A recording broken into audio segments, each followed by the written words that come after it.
جب آپ نے اعلان کیا کہ چلو تقدیر کو پورا کرو، تو جبریل بھی غمگین ہو کر کہنے لگے یا رسول اللہ پھر میرا بھی آج دنیا میں آخری دن ہے، آج کے بعد میں بھی کبھی اس دنیا میں لوٹ کے نہیں آؤں گا، یعنی وحی کے ساتھ۔ آپ کی آنکھیں بند ہوئیں، حضرت عائشہ رضی اللہ تعالیٰ عنہ کی چیخ نکلی تو ساری بیگمات دوڑی دوڑی آئیں، تو آپ کی منزل پوری ہو چکی تھی، تو آپ کو لٹایا گیا اور چادر ڈال دی گئی۔ ابو بکر رضی اللہ تعالیٰ عنہ اپنی دوسری بیگم کے پاس گئے تھے عوالی، 3-4 میل، پتہ چلا تو وہاں سے گھوڑے پر وہ دوڑتے ہوئے آئے اور آ کر آپ کے ماتھے سے چہرے سے کپڑا ہٹایا اور آپ کے ماتھے پر بوسہ لیا تو آپ کے آنسو ماتھے پر گرے، کوا و نبیا وا خلیلا وا صفیہ، ہائے میرا نبی، ہائے میرا دوست، ہائے میرا خلیل، ہائے میرا جگر، کہ یا رسول اللہ آج کے بعد آپ کوئی دکھ نہیں دیکھیں۔ 11 ہجری میں آپ حج کے لیے تشریف لے گئے اور یہ صورت آئی 11 تاریخ کو، 11 حج کے، ذوالحج، اذا جاء نصر اللہ والفتح۔ اس میں اشارہ تھا کہ میرے نبی آپ کا مشن مکمل ہو چکا ہے، اب آپ ہمارے پاس آنے کی تیاری فرمائیں۔ تو یہ جب یہ زوال سے پہلے آپ اپنے خیمے میں لیٹے ہوئے تھے، یہ آخری صورت قرآن کی جو نازل ہوئی، تو آپ نکلے زوال کے بعد، آپ نے تینوں شیطانوں کو پتھر مارے، پھر آپ اپنی اونٹنی عذبہ پہ سوار ہوئے اور آپ نے یہ تاریخی جملہ بولا، ایھا الناس عسیٰ اللہ تلقونی بعد عامی ھذا، لوگو یہ میری تمہاری آخری ملاقات، آج کے بعد تم مجھے نہیں دیکھو گے۔ واپسی پر آپ نے معاذ بن جبل کو مدینے سے یمن روانہ فرمایا، تو معاذ بن جبل سے ایسی محبت تھی کہ ان کو سی آف کرنے کے لیے 7 میل پیدل چلے، 7۔ اب کسی کو روانہ کرنے کے لیے ساتھ نہیں چلتے تھے، مسجد سے روانہ کر دیتے تھے، معاذ بن جبل کو 7 میل ساتھ چلے، اور جب آخری پوائنٹ آیا سفر کا تو کہنے لگے معاذ عسیٰ اللہ تلقانی بعد عامی ھذا، معاذ میری آخری ملاقات ہے، وَلَعَلَّكَ تَمُرُّ بِقَبْرِي وَمَسْجِدِي ھذا، جب تو واپس آئے گا تو میری قبر دیکھے گا اور میری مسجد مجھے نہیں دیکھے گا۔ تو فَبَكَىٰ مُعَاذٌ جِشْعًا لِفِرَاقِ رسول اللہ، تو معاذ بن جبل پھوٹ پھوٹ کے رونے لگے آپ کی جدائی کا تصور کر، تو آپ کی آنکھوں میں بھی آنسو آ گئے، تو آپ نے جلدی سے منہ یوں پھیر لیا، معاذ پیچھے ہو گئے اور آپ ادھر ہو گئے، اپنے آنسو چھپا لیے، معاذ ان اول الناس بی المتقون من کانوا وحیث کانوا، معاذ اس جدائی کا غم نہ کر، جو تقوی پر مرے گا وہ میرا سب سے قریب ہوگا، چاہے وہ پاکستان میں ہو چاہے افریقہ میں ہو، میرے سب سے قریب وہ ہوں گے جو تقوی والے ہوں گے، جو اللہ سے حیا کرنے والے ہوں گے۔ جب آپ واپس تشریف لائے، 29 محرم سفر، 29 سفر عصر کی نماز کے بعد ایک جنازہ تھا، اس جنازے کو پڑھانے کے بعد اس کو دفن کے لیے آپ جنت البقیع تشریف لے گئے۔ وہاں سے واپس ہونے لگے تو سر درد اٹھا اور وہ درد ایک دم بڑھنا شروع ہوا، اور اس دن باری حضرت عائشہ کے گھر کی تھی، تو آپ گھر میں تشریف لاتے لاتے درد کے ساتھ بخار، تیز بخار، تیز درد، تیز بخار، اور 14 دن، 12 ربیع 29 30 2 دن یہ اور 12 دن اگلے 14 دن آپ نے بیماری دیکھی، مسلسل سر درد اور مسلسل بخار، اور روزانہ آپ جب گھر بدلتے اس وقت 9 بیویاں زندہ تھیں، تو آپ پوچھتے کل کس کی باری ہے، کل کس کی باری ہے، جی میمونہ کی ہے، اگلا دن کل کس کی باری، یہ حفصہ کی ہے، کل کس کی باری ہے، ام سلمہ کی ہے۔ تو بیگمات نے اس سے سمجھا کہ اللہ کے نبی یہ چاہتے ہیں کہ میں بیماری کے دن عائشہ کے پاس گزاروں، ورنہ آپ کو تو خود پتہ ہے کل کس کی باری ہے، پرسوں کس کی باری ہے، ترسوں کس کی باری ہے۔ تو حضرت میمونہ کے گھر میں آپ تشریف فرما تھے، تو ساری باقی 8-7 بیگمات جمع ہوئیں اور انہوں نے آ کے عرض کی یا رسول اللہ جب تک آپ بیمار ہیں آپ عائشہ کے پاس آرام فرمائیں، اور جب اللہ آپ کو شفا دے دے تو پھر ہماری ترتیب کو آپ دوبارہ شروع فرما دیں۔ تو آپ نے سب کا شکریہ ادا کیا۔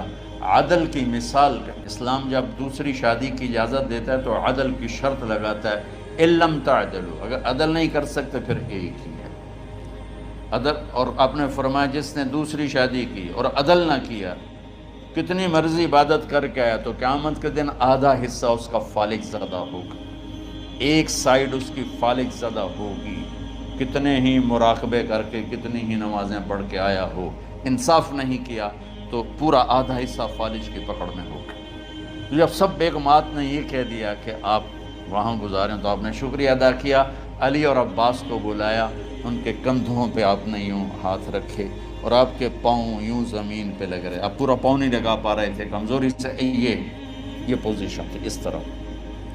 اور یہ پیر کا دن تھا، آپ حضرت عائشہ کے گھر میں داخل ہوئے اور اگلے پیر کو حضرت عائشہ کے گھر میں آپ اپنے اللہ کے پاس چلے گئے۔ آخری ہفتہ آپ نے حضرت عائشہ کے گھر میں گزارا۔ صحابہ ملاقات کے لیے حاضر ہوئے تو آپ ان کو دیکھ کے رونے لگے اور فرمایا کہ میں تمہیں اللہ کے سپرد کرتا ہوں، اللہ تمہاری حفاظت کرے، اللہ تمہارا ساتھی ہو، آواکم اللہ، حفظکم اللہ، نصرکم اللہ، بہت دعائیں دی۔ تو عبداللہ بن مسعود رضی اللہ تعالیٰ عنہ نے پوچھا یا رسول اللہ لگتا ہے جیسے جانے کا وقت ہے، تو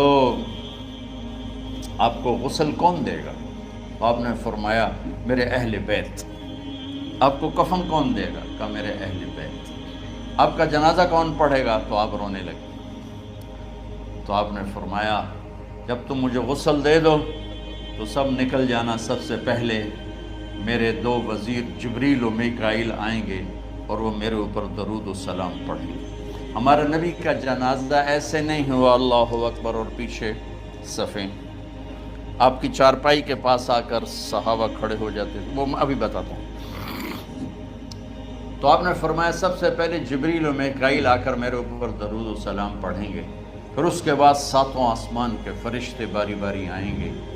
جب وہ چلے جائیں گے تو پھر سب سے پہلے میرے خاندان، میرے اہل بیت کے مرد آ کر میرے اوپر سلام پڑھیں گے، پھر ان کی خواتین آ کر سلام پڑھیں گی، پھر ان کے بچے آئیں گے، پھر ان کے نوکر اور نوکرانی آئیں گی، اس کے بعد مہاجرین مکے کے قریش آئیں گے، اس کے بعد ان کی عورتیں آئیں گی، ان کے بچے آئیں گے، ان کے نوکر اور نوکرانی آئیں گی، اس کے بعد مدینہ والے آئیں گے، پھر مدینہ کی خواتین آئیں گی، پھر ان کے نوکر نوکرانی آئیں گے، اور اس کے بعد مجھے تم اللہ کے سپرد کر دینا۔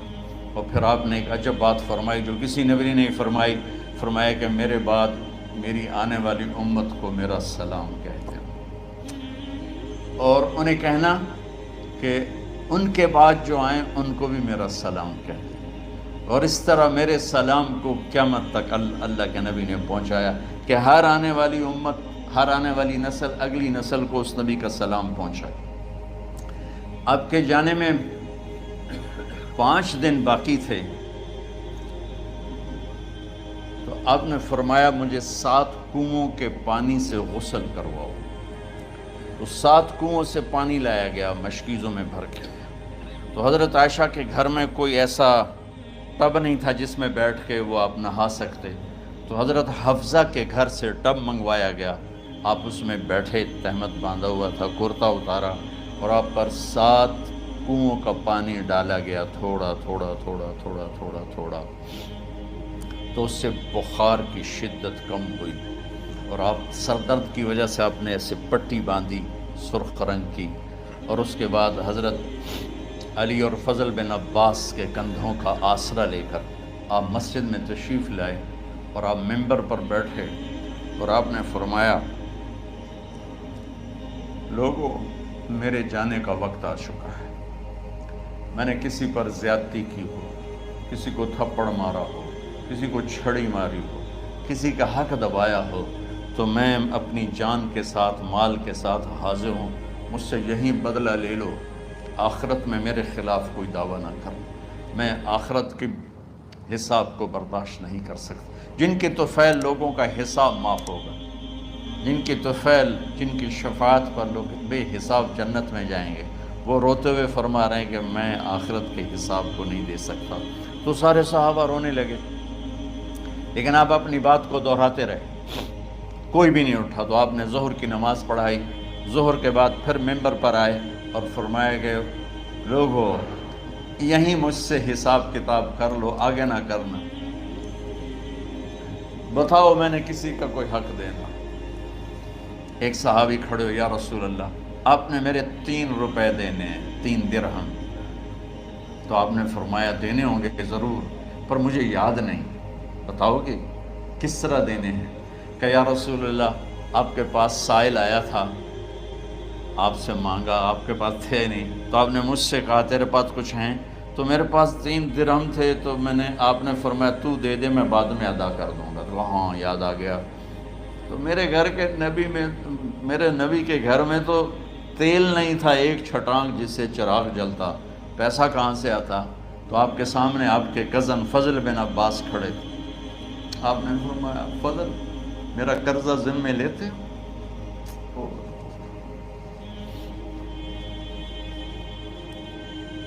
جن کے لیے کائنات سجائی گئی، جنت کی چابیاں جن کو پکڑائی گئیں، جاتے ہوئے 3 روپے دینے کی ہمت نہیں تھی۔ کہ فضل میرا قرضہ ذمے لیتے ہو؟ کہ جی یا رسول میں اپنے ذمے لیتا ہوں۔ کہ اس سے لے لینا۔ آپ گھر تشریف لے گئے،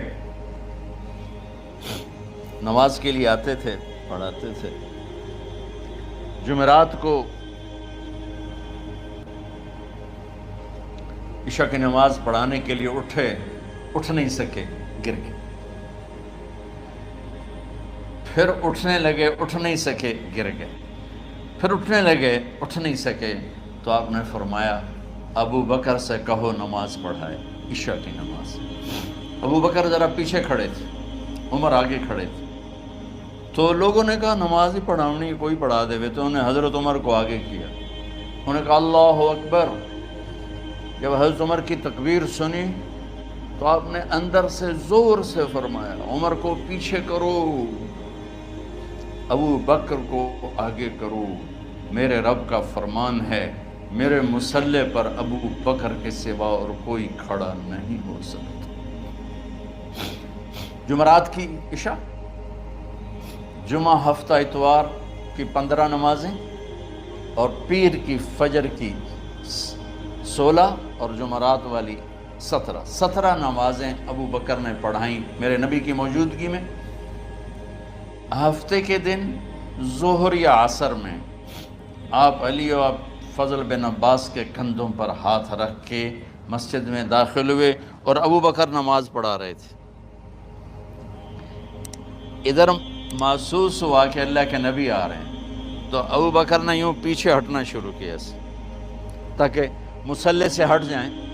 تو آپ نے ایسے ہاتھ کا اشارہ فرمایا کہ کھڑے رہو، ہٹو نہیں، کھڑے رہو۔ تو وہ پھر آگے مصلی پر آ گئے۔ تو آپ تشریف لائے اور الٹے ہاتھ ابو بکر کے ساتھ بیٹھ کر آپ نے ظہر یا عصر کی 4 رکعت نماز ابو بکر کی امامت میں ادا فرمائی۔